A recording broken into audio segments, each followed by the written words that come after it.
Vamos lá, imunologia, sistema complemento. Primeiro saber que o sistema complemento ele faz parte da inata, mas também ele é mediado pela adaptativa também, né? Até porque os anticorpos eles são gerados pela imunidade adaptativa e é justamente essas proteínas do sistema complemento elas vão se unir em certas situações ao anticorpo, por exemplo, se for de via clássica, então a via clássica ela tem uma interação aí com a adaptativa, mas basicamente o sistema de complemento é inato. Eu trouxe algumas informações aqui também do PDF, dizendo o seguinte: ele incrementa a resposta inata e adaptativa, óbvio, porque é via anticorpo, adaptativa, que eu acabei de falar. Tem três vias: a clássica, a alternativa e a via lectina, que a gente vai falar mais embaixo. E as funções, eu trouxe essas funções aí lá do PDF, que é eliminar patógenos e células alteradas, gerar e amplificar a inflamação, induzir a desgranulação de mastócitos, a gente vai falar depois disso também, inflamação, via C5, ou seja, C5A, é uma anafilotoxina, certo? Que induz a desgranulação do mastócito. Exerce também quimiotaxe, através também de C5A, C6 e C7. Também aumenta a aderência de fagócito ao epitélio. Regeneração hepática via C5A também, dá uma regeneração hepática no fígado. Migração e diferenciação de células madres no sistema nervoso central via C3. Proliferação e diferenciação de célula T via C5A e C3A também. Opsonização e fagocitose. E estimula também células de linfocito B. Na gestação atua como migração e adesão dos trofoblastos. Também transformação de cartilagem em osso também. E lise e destruição do antígeno via CAM, que é um complexo de ataque à membrana. Então, olha a quantidade de funções que tem aqui o sistema de complemento. Às vezes a gente acha que é pouca coisa, só faz parte de ataque de...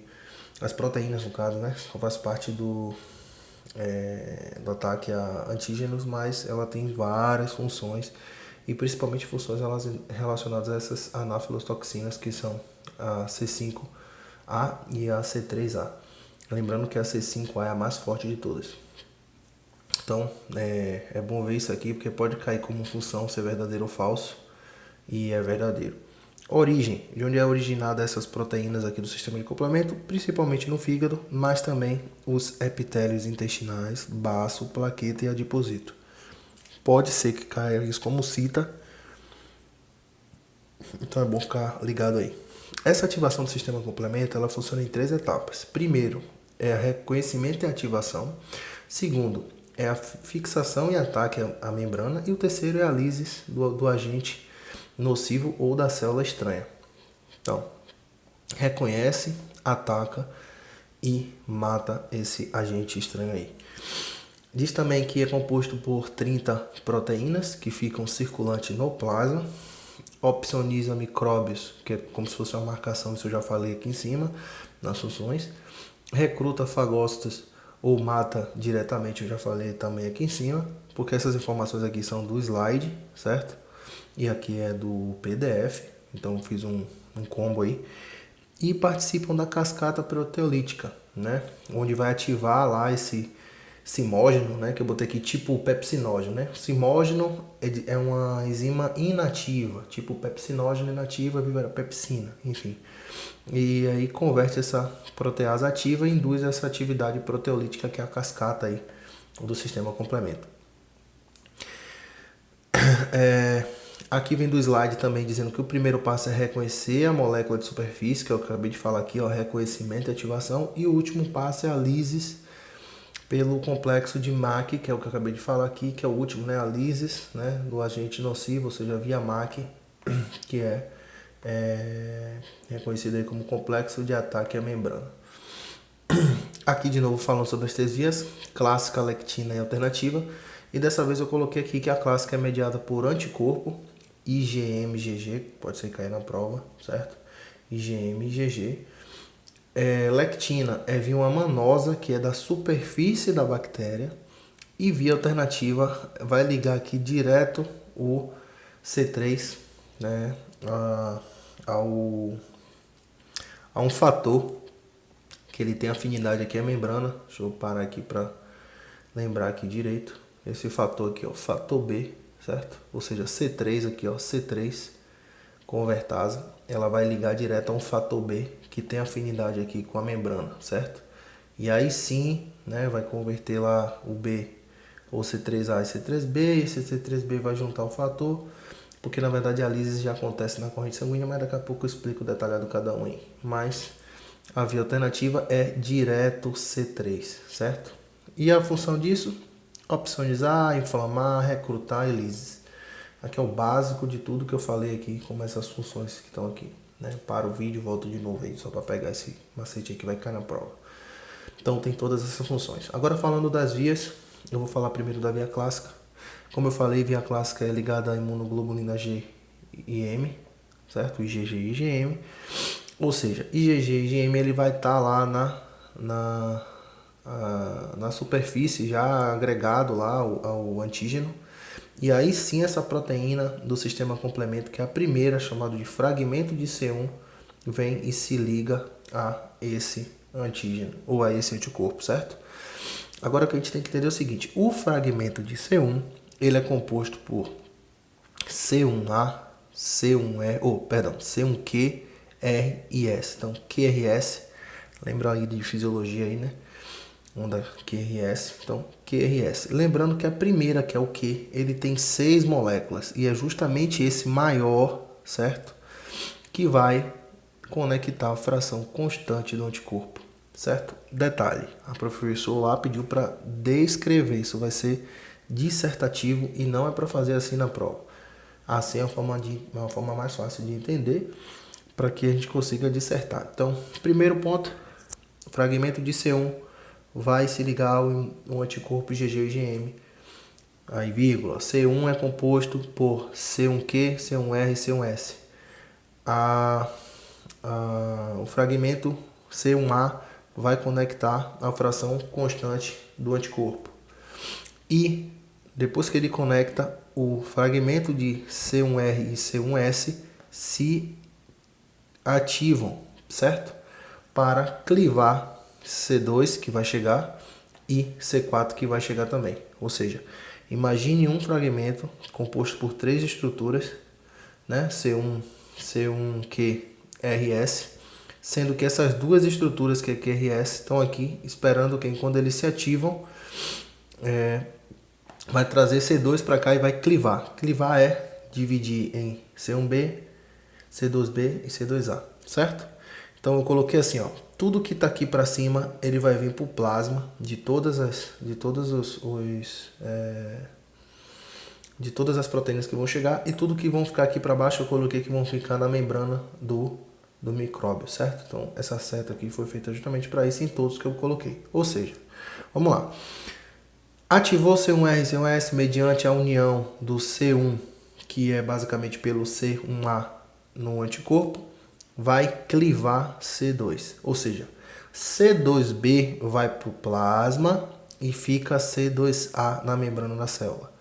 C4A vai para o plasma e fica C4B na membrana do micróbio, certo? Não da célula, do micróbio. Ou seja, percebam que todas as letras que vão chegando, quem sobe geralmente é para ser o A, certo? Olha aqui. C4A, C3A, C5A.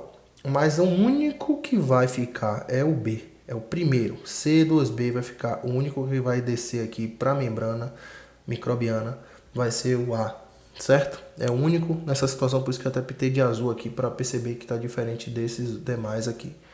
Lembrando que os demais aqui, anafilotoxina, serão apenas o C3A e o C5A. Se você já assistiu o vídeo, o ideal é que você já tenha assistido e estudado para pegar a revisão. Então, vamos lá, recapitulando. Chega um anticorpo, está lá na bactéria, e essa proteína C1 vem lá com 3 compartimentos, sendo que C1A ou C1Q vai se ligar à fração constante do corpo, e assim que ele se liga, ativa C1R, C1S, e esse C1R, C1S vai clivar C2. Vai jogar C2B pro plasma e vai ficar C2A. Vai chegar depois C4, vai C4A pro plasma, vai ficar C4B. Esses dois vão formar um complexo chamado C3 convertasa. Por isso que eu botei de amarelo e botei a setinha chamado C3 convertasa. Ou seja, aqui vai chegar C3 e vai ser clivada em C3A, C3B. Ou seja, eu dupliquei aqui embaixo esses dois aqui, tá vendo? Eu dupliquei aqui. E aí C3B desceu, porque sempre quem desce é o B, só nessa seção aqui, certo?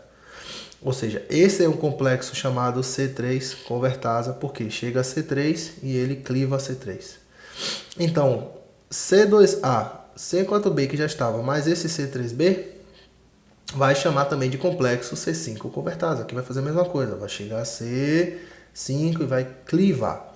Vai descer quem? Sempre o B, e sobe sempre o A, certo? Para o plasma, ou seja, tudo que está aqui em cima está no plasma. Anaflotoxina, apenas C3A e C5A, lembrando que o C5A é o mais forte que tem, certo? Então, esse complexo aqui chamado C5 convertasa, chegou C5, desceu C5B, aí sim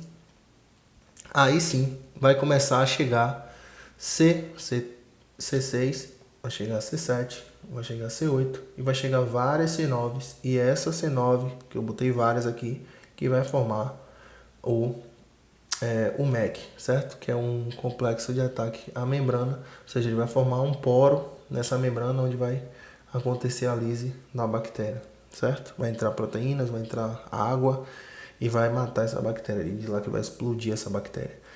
Então, só dando um repasso para entender que C3 convertasa equivale a esses dois e C5 convertasa equivale a esses três. E esses daqui são chamados de complexo, né? Complexo, não é C3 convertasa, complexo. Ele chama assim, complexo C2A, C4B, C3B, certo? Ele chama assim, esse é um complexo, mas aqui também chamado de C5 convertase, certo? Então, basicamente é isso. Aí trouxe aqui já via lectina, e vou deixar os dois na tela aqui para a gente enxergar a diferença entre um e o outro. Já a via lectina é ligada a uma manosa. Detalhe, a manosa ela já está presente lá na membrana aqui, ó, da célula lá do micróbio, certo? Ou seja, não tem anticorpo. Então, e quem vai chegar não é um fragmento de C1. Perceba que quem vai chegar aqui é um MBL, certo? E esse MBL vai se ativar e esse MBL na manosa aqui vai se ativar, e dentro desse MBL ele está composto por MASP1 e MASP2. Ou seja, quando o MBL se junta, se une com a manosa, ativa a MASP1 e MASP1 ativa a MASP2. E esse MASP2 que cliva C2 e C4. E assim perceba que repete tudo daqui para frente, é tudo igualzinho assim, ó. Tudo igual. Ou seja, MASP2 é o responsável por clivar C2 em B, lembra? Desce A. Agora daí para frente é só A, tá vendo? Ou seja, chega a C4, sobe o A, desce o B. C2A mais C4B formam um complexo de C3 convertasa, que converte, ou seja, cliva C3 em C3A, C3B. Agora, C2A, C4B e C3B formam um complexo C5 convertase, que cliva C5, joga C5 para cima e desce o C5B para baixo. E aí sim chega a C6, C7, C8 e várias C9s para formar um MAC e matar a bactéria, certo? Então, na via clássica é um fragmento de C1 ligado ao anticorpo, sendo que C1R e C1S cliva C2 e C4.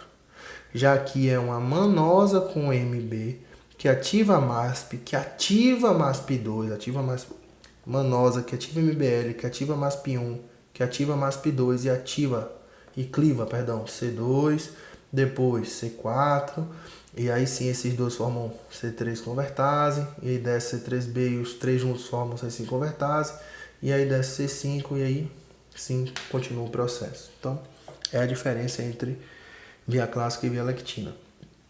Tem um pouquinho agora de diferença Posso até pegar da via lectina aqui, diminuir um pouco o zoom para a via alternativa. Já a via alternativa é sem anticorpo, é direto C3, aonde ligando no fator B, certo? Ou seja, aqui é só uma observação, certo? Aqui é só uma observaçãozinha que eu deixei aqui, tá? Para essa informação aqui, ó.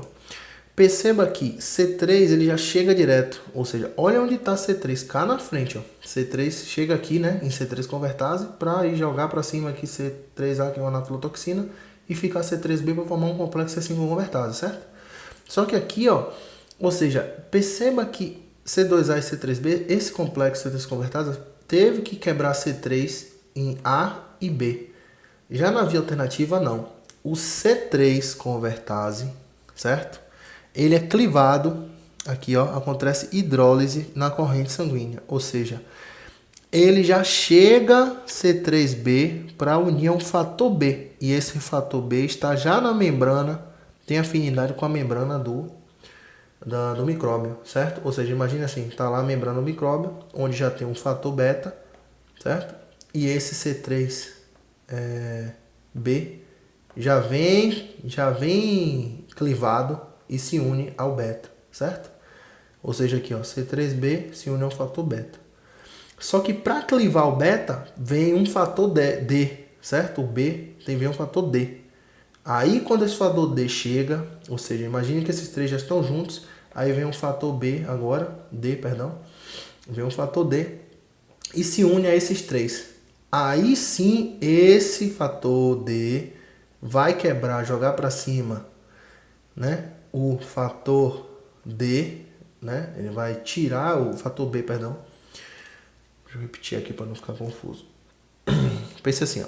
C3 tá aqui na membrana plasmática, você tem um fator B, certo? Aí vai chegar C3 aqui, C3B já clivado, porque quem cliva ele é a corrente sanguínea, certo? Só que quem é que eu preciso clivar? Eu preciso clivar B, certo? Aqui, ó, BAzinho e Bzinho, certo? Quem é que cliva ele? Vai chegar um fator D de dado que cliva ele. Agora perceba que quando esse fator D chega, que cliva B, joga B, Azinho e Bzinho para baixo, ele também sai do jogo, da jogada, ele sai ele inteiro, tá vendo? Ele não fica um fator Dzinho e nem Azinho, certo? Não fica nem Bzinho nem Azinho, ou seja, ele sai por inteiro, ou seja, na equação só vai ficar quem? O C3B, que chegou clivado, e o Bzinho, certo? O BBzinho, que vai se unir com a properdina, que é uma proteína, que vai dar estabilidade, para aí sim ativar a C3 convertase. Ou seja, essas três uniões aqui, certo? Viram a C3 convertase, ou seja, vai chegar a C3 e vai clivar em A e B. Ah, João, mas não já chegou aqui C3B aqui e vai chegar de novo? Isso, chega de novo, tá vendo? Tá vendo ele aqui? Ele chega aqui. Porém, aqui ele só vai chegar como Bzinho, porque ele já foi, essa parte aqui foi na corrente sanguínea, certo? Ela foi na corrente sanguínea. Ou seja, perceba aqui, o processo começa de C3B unindo ao fator B, que está na membrana. Chega um fator D e cliva, botei a seta aqui, ó, cliva em BAzinho e fica BBzinho, ou seja, já desceu o C3B, Bzinho mais prosperdina, e aí sim esse conjunto aqui forma um C3 convertase, ou seja, chega a C3 e converte em C3B e joga na aflotoxina C3A para cima. Aí sim os quatro, perceba aqui que está esse complexo dos quatro, que é quem? Todos mantêm C3B, Bzinho, prosperdina mais C3B, forma o C5 convertase. E aí a C5 convertase vai fazer o quê?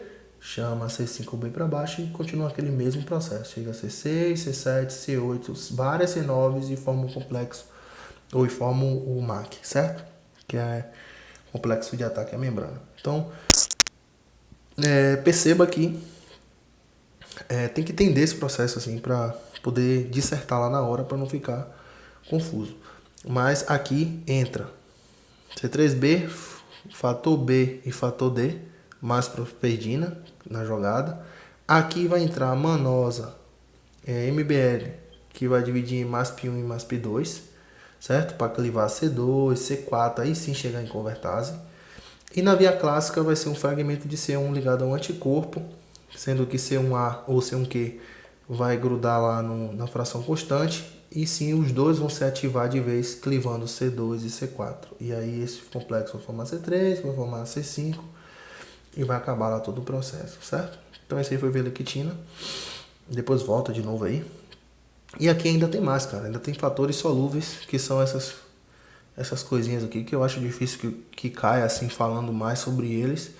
Mas pode ser que ele peça o nome dessa pentaxina, colectina e ficolina. Pode ser que ele peça, como cita aí, cite 3 fatores solúveis aí do sistema complemento. E aí tá ela aqui, a pentaxina, colectina, ficolinas, e aqui tá o complemento, né, que é o C3. Detalhe que colectinas, né, todas estão no plasma, mas a colectina também tá ligada ao alvéolo, né, que é o surfactante pulmonar aí. Então, qual é a função aí? É unir-se aos micróbios para ajudar também na fagocitose, atuam também como opsoninas, né, marcando aí esses micróbios. São receptores que mediam a interiorização do complexo opsonina mais micróbio e pertence à imunidade inata também, óbvio, certo? Então, foi o que eu falei, sistema complemento aí, que é o C3, pexina, colectina e ficolina, certo? Que são esses 4 aqui. E a gente estava detalhando mais sobre o sistema de complemento, mas ainda tem esses 3 aqui que são também proteínas solúveis. Então ele fala assim, a pentraxina são proteínas plasmáticas que reconhecem micróbios. Ele diz que são das famílias de proteína C reativa, de SAP também, e de PTX3, que é pentraxina larga, enfim. Isso aí se une às bactérias, né? São produzidas no fígado, mediadas por interleucina 6 e interleucina 1, e também ligada à fase aguda aí, no processo de infecção. Lá as colectinas, as colectinas são proteínas triméricas, né, de cabeça de lectina do tipo C, são famílias da lectina ligadora de manosa, plasmática e também proteínas do surfactante pulmonar, como eu falei aqui, né, tá ligado também à questão do pulmão. Ele diz assim, ó, que a primeira, que é a ligadora de manosa, são proteínas plasmáticas e atuam como psionina, né, une a micróbios para a fagocitose, e também diz que isso aí tem uma relação também com quando o MBL está baixo, pode ser as pessoas estão propícias à infecção. Teve essa informação lá no slide. E o surfactante pulmonar, que tem o SP surfactante pulmonar A e D, também 2 tipos, né, A e D, são proteínas pulmonares e a função é manter a capacidade pulmonar, ou seja, evitar aquele colapso lá, e mediadores também de resposta inflamatória, ou seja, inibe o crescimento de bactérias e também atuam como opsoninas e facilitam a vida do macrófago. Essas ficolinas, que são as outras, atuam como opsoninas, proteínas plasmáticas de domínio glucosídeo do tipo fibrinógeno, e se ligam também às bactérias gram-positivas. Eu acho que ele não vai cobrar isso, mas ele pode pedir cite outras proteínas solúveis. Então, pentraxina, colectinas e ficolinas, tem que lembrar aí. E lembrar que a colectina que está ligada ao surfactante pulmonar e as demais todas estão presentes também no plasma. Aqui também ele se refere a péptido antimicrobianos de barreira química, onde ele fala assim que são produtos de células intestinais e epiteliais, secretados por células epiteliais e leucócitos das famílias de defensinas e catelidicinas. Percebam que ele diz aqui que elas são protetoras, têm toxicidade direta, tá vendo? Todas as duas ativam leucócito, certo? Estão produzidas também por células epiteliais também. Mas essas duas, defensinas e calexinas, são péptidos antimicrobianos da barreira química. E ele desenhou lá no quadro, lembra? Você tem aqui, ó, as células do epitélio, onde a gente tem essa primeira barreira aqui, que é a barreira biológica, olha aqui, BB. Aí você tem a segunda barreira, que é a barreira química, e a terceira barreira, que é a barreira física, aqui, ó, física. Essa barreira química tá aqui, ó, defensina, e a outra lá, a substância, tá vendo? Mucina também, ó. Proteínas do sistema complemento também tá nessa barreira química. Por quê? Porque aqui atrás vai ter o quê? Vai ter quimiocina, vai ter interferon, vai ter fator tumoral alfa. Então, esses péptidos aqui são da barreira química. Pode ser que ele peça, como cita, o bote verdadeiro ou falso, que defensinas e catelidicinas são protetoras da barreira química, verdadeiro, certo? Então, Fica ligado aí. Só lembre-se também, catelidinas. Então aqui a informação vai ficar para outro vídeo aí. Então é isso aí que eu queria falar, certo? Tamo junto, valeu.